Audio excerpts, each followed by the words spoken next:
Hi everybody, this is IELTS Breakthrough, and in this video I'm going to talk about how to analyse the Task 1 question for the academic version of IELTS. So, picture the scene. You're in the test room, the writing has just started, you're 5 seconds in, and you look at task 1, and it's like, how do I deal with this? So, I want to show you how you can analyse the question first before you start writing. And this video has 5 stages to analysing the question. Make sure that you watch this video so that you're really ready at the beginning of a task 1 writing to actually look into the graph and understand it completely. Keep watching the video to find out these 5 stages.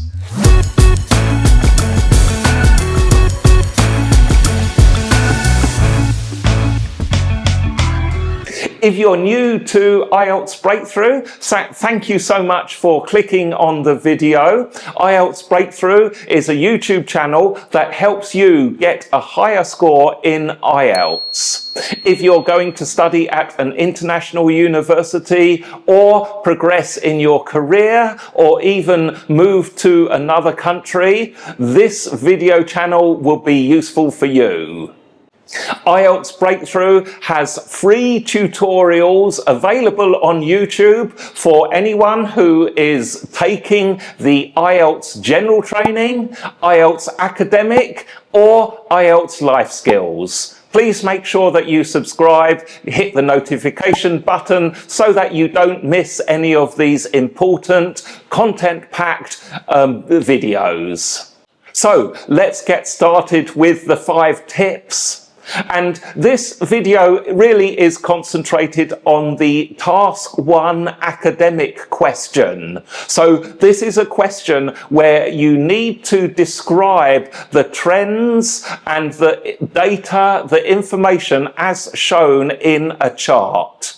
The charts usually come in 4 forms: line graphs, bar charts, tables, and pie charts. Now, step 1 is to make sure that you understand the basic information of the chart.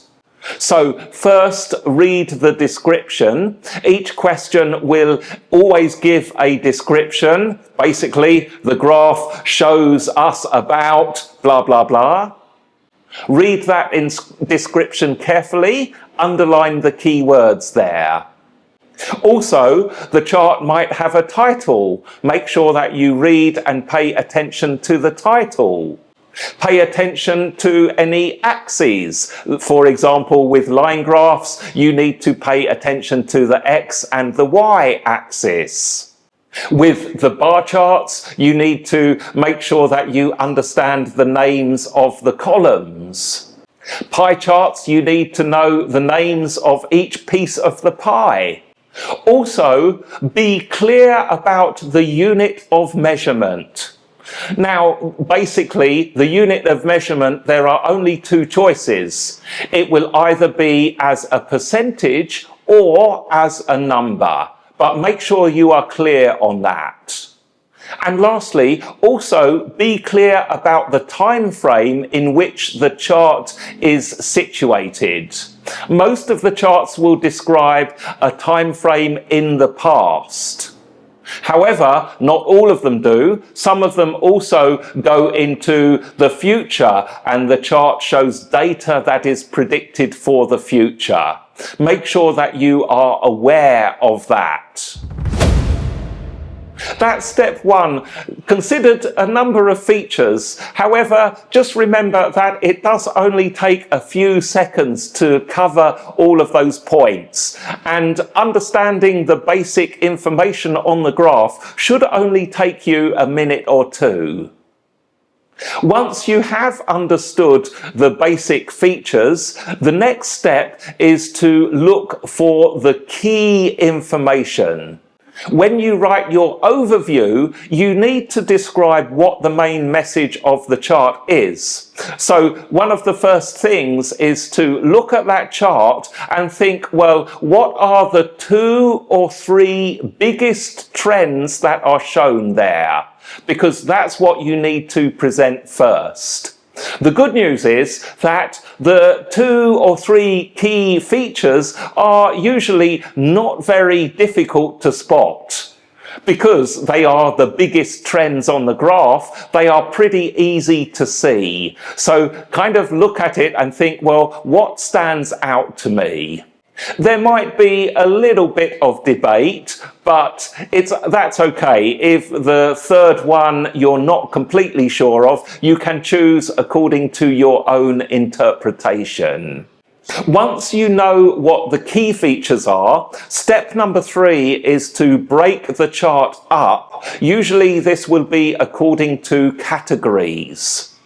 By categories, what I mean is, with line charts, for example, a category would be one individual line. With bar charts, the category could be the categories identified in the x-axis, or the categories could be the individual bars themselves. You'll have to decide how to organize the categories and how you are going to identify those. And then step number 4 is to take each category one by one and go through the individual trends of each single category. I would recommend that you do this before you actually start writing. So the easiest example is with a line graph. Look at one line and just go through each rise and fall and change in that line and just kind of clarify in your mind what is happening there. Think of also the comparisons. Think of which ones are bigger, which ones are higher, which ones are lower.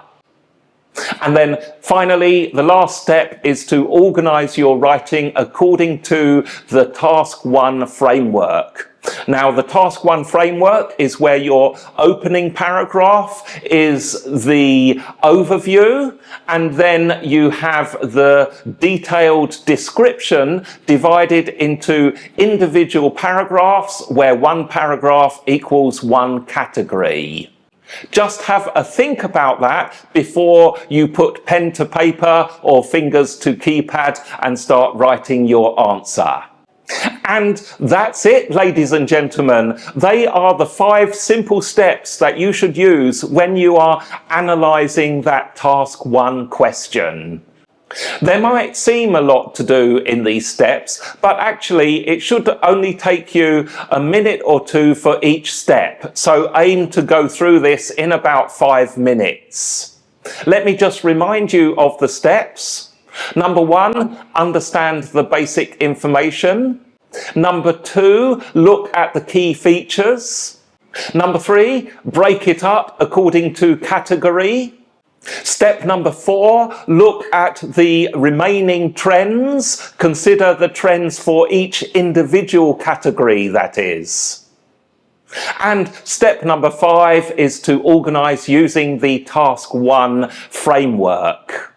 So let me know in the comments section, what difficulties do you have with the Task 1 question? In fact, what kind of chart is most difficult for you to analyse? Is it the line graph, the pie chart, the table, or the bar chart? I really appreciate your comments. It's great to hear from you. And in the meantime, watch out for other videos on writing, speaking, reading and listening from IELTS Breakthrough. Thank you so much. I will see you in the next one.